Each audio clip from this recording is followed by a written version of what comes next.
kind of ironic that the baseball writers who put on this dinner were not the ones who actually got Lee Smith into the Hall of Fame. There's a good check and balance that the Hall of Fame put in, where there's a veterans committee of former players, executives, managers, and coaches, and they looked at Lee Smith's credentials and they said he's a Hall of Famer. And it's hard to argue with that. It really is. I think sometimes as writers we overthink the award.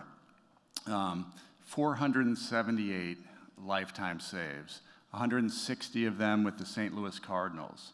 So Jordan Hicks, you have a little bit of work to do. Just not to intimidate you in any way, but.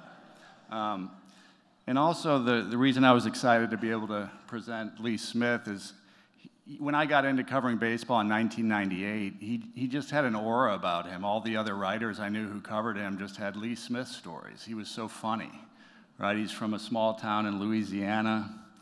I can't tell all the stories here because not all of them are family friendly, but I talked to my friend Jerry Krasnick this week, and he said one spring he went up to Lee Smith and he said, you know, Lee, how was your winter? You know, what'd you do to keep your arm in shape? And he said, this was before the days of personalized trainers, right, and all that stuff. So he said, every once in a while a stray dog wandered into my yard, and I picked up a rock and I threw it at it to chase it out of my yard. So. Is that true? Okay. All right. If anybody's in PETA, don't get all excited. It was just a joke. But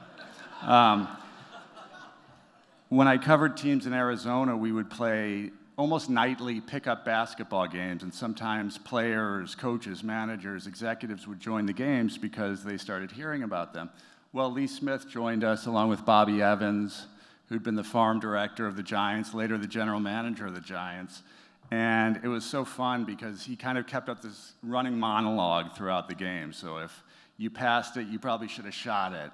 It was like having Bob Costas out there on the court. It was like he was calling the game, right? And he even did it for himself. When he took a jump shot, he would say to himself, "Get up, Smitty."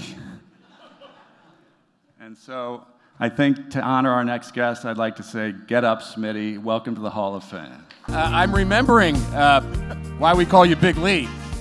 Big man, congratulations. We are so excited for you.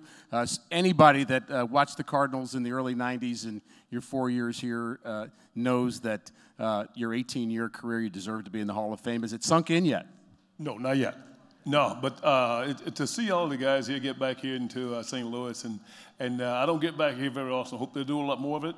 But the one person I think of all in this city I want to thank was Rick Hummel for making that phone call to ask me, and my good bud out here, Mr. Ozzie Smith, for all the plays he made behind me to help me be his teammate again. Thank you, Wizard. Yeah, there's a few of us that can make that comment for sure. You were the dominant reliever at that time, the absolute dominant reliever in all of baseball. Of course, you spent a lot of your years with Chicago. Have you thought about your Hall of Fame speech yet? No, had yet. Not even thinking I think about I got a couple of months to work on it, but I hope I don't get up there and choke. I don't think you will. When you look back on your years in St. Louis, what sticks out to you? Not just being a teammate of Ozzie and of course being a part of the great organization, but what are some things that stick out for you? Well, actually the first guy that was on this screen tonight, Mr. Red Shanedean. I tell you what, it was a time that I always would talk about baseball and hang out with Red and things of that nature. And I remember, I don't want to get too long-winded because my little lady said cut it short. But Red came to me and said, "Hey, boy, I hear you from the country." I'm like, "Yeah, man, I'm deep in the bushes." And he knew what I was talking about, right? So he asked me about, going hunting. So we was going to go hunting. And I'm like, "Yeah, Red, I'm game. Let's go for it." So I'm thinking Red Shanedean, Hall of Famer, player and manager and everything. We're going to go to some big-time store to buy a gun to go hunting, right? He said, "Okay, meet me at this." Gave me the address to meet him, and it was in the parking lot of Kmart. I'm like, that's my kind of boy right there. That's your guy. Yeah. Well, your career, again, 18 years in the big leagues, Hall of Fame, very well deserved. I'm honored to have been your teammate. This is actually known by several people, but I want to give these folks a chance to know a little bit about your pregame preparation, which was, I would say, slightly unusual.